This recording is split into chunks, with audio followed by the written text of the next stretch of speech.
అనర్హులకి అందలమిస్తే నష్టపోయేది మనమే. ఇప్పుడు సాధించిన దాని మీద మరింత అద్భుతమైన ప్రపంచ స్థాయి జీవన సౌధాలను నిర్మించుకోవాలంటే నవ్యాంధ్ర రూపశిల్పి చంద్రబాబుకు ఓటేయడమే వివేకం. ఈ 5 ఏళ్లలో తెలుగుదేశం ప్రభుత్వం వీటిలో ఏ ప్రాధాన్యాలను తీర్చిదిద్దిందనేది మౌలిక ప్రశ్న. నేనెందుకు తెలుగుదేశం ప్రభుత్వానికి తిరిగి ఓటేయాలి అనేది ఈ తరుణంలో ప్రతి ఆంధ్రప్రదేశ్ ఓటరు గత 5 సంవత్సరాల అభివృద్ధిని దయచేసి ఒకసారి గుర్తు చేసుకుంటూ ఓటు వేసుకోవాల్సిన అవసరం ఉంది.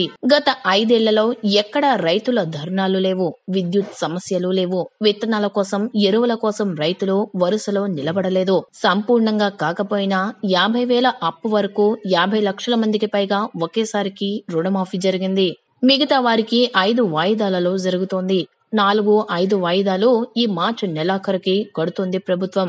ఒక రాష్ట్ర ప్రభుత్వం ఇలా తనకు తానుగా పూనుకుని రాష్ట్ర రైతులకు బ్యాంకు రుణమాఫీ చేయడం దేశంలోనే ప్రప్రథమం. తర్వాత చాలా రాష్ట్రాలు ఈ పథకాన్ని అమలు పరచడం దీని విజయానికి తర్కణం. మార్కెట్లో ధర లేకపోవడం అనే సమస్య వచ్చిన ప్రతిసారి అది గుంటూరులో మిర్చి ధర పడిపోవడం కావచ్చు, ప్రకాశం గుంటూరులో పొగాకు ధరలేమి కావచ్చు, కందిపప్పు పెరిగినప్పుడు కావచ్చు, చిత్తూరులో మామిడి ధర తగ్గడం కావచ్చు.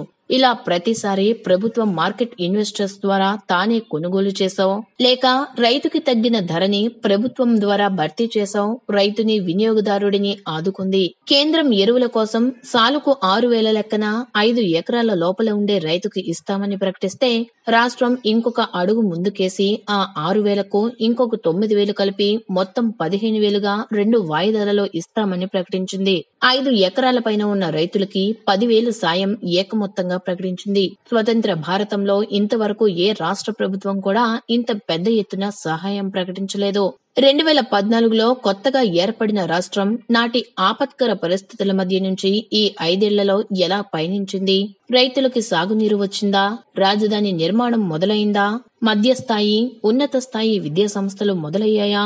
ఉద్యోగ నియామకాల కోసం పరిశ్రమల రాక మొదలైందా? ప్రభుత్వ రంగంలో ఉద్యోగాలు వచ్చాయా? ప్రజల సంక్షేమం కోసం వచ్చిన కొత్త పథకాలేంటి?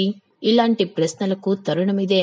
నిధుల కొరత, అప్పులు, రాజధాని లేమి, కొత్త రాష్ట్రంగా ఉన్న కష్టాలు, ఇలాంటి పరిమితుల మధ్య ప్రభుత్వం పైన చెప్పినట్టు నిధులు, నీళ్లు, నియామకాలు, రైతుకి ఆదరవు, సంక్షేమం, చదువులు ఈ ముఖ్య అవసరాలను తీర్చడంలో కనీసం 70-80% సఫలమైందని, వాటి ఫలాలు తమకు అందాయని ప్రజలు భావిస్తే తెలుగుదేశం ప్రభుత్వానికి తిరిగి ఓటేద్దాం. పూర్తి కాని కాలువ పనులు పూర్తి చేశారు.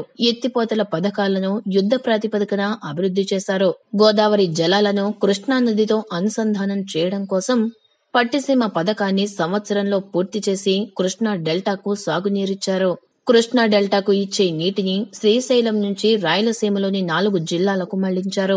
సాగునీటి మీద సూక్ష్మ దృష్టి పెట్టారు. గాలేరు నగరి, హంద్రీనీవా కాలువలు, ఎస్ఆర్బీసీ కాలువ విస్తరణ పనులతో పాటుగా గోరకల్లు, చిత్రావతి, గండికోట, అవుకు కుడి బైపాస్ సొరంగం పూర్తి, గొల్లపల్లి రిజర్వాయర్, జీడిపల్లె, చెర్లోపల్లె కాలువ, పులికనుమ జలాశయం, వామికొండ, సర్వరాయ రిజర్వాయర్లు, గండికోట, మచ్చుముర్రి, కొండవీటివాగు, సిద్ధాపురం, పులకుర్తి, కండలేరు లాంటి ఎత్తిపోతల పథకాలు, Purushothapatnam, Uttarandhra Thotapalli reservoir project, Sanjeevani farm pond, చివరిగా అత్యంత ప్రతిష్టాత్మకంగా పూర్తిగా వస్తున్న పోలవరం ఇవన్నీ ఈ 5 ఏళ్లలో పూర్తయినవే.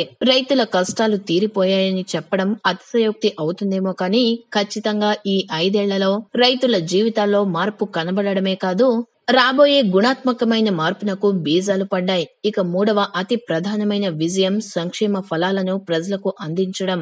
మొదటిసారిగా వ్యక్తి ఆదాయాన్ని, వారి ప్రామాణిక జీవన విధానాన్ని రాష్ట్ర ఆదాయంతో ముడిపెట్టారు. ఈ వీడియో కనుక మీకు నచ్చినట్లయితే లైక్ చేయండి, మీ ఫ్రెండ్స్ కి షేర్ చేయండి. ఇలాంటి మరిన్ని ఇంట్రెస్టింగ్ వీడియోస్ కోసం మా ఛానల్ ని సబ్స్క్రైబ్ చేసుకోండి.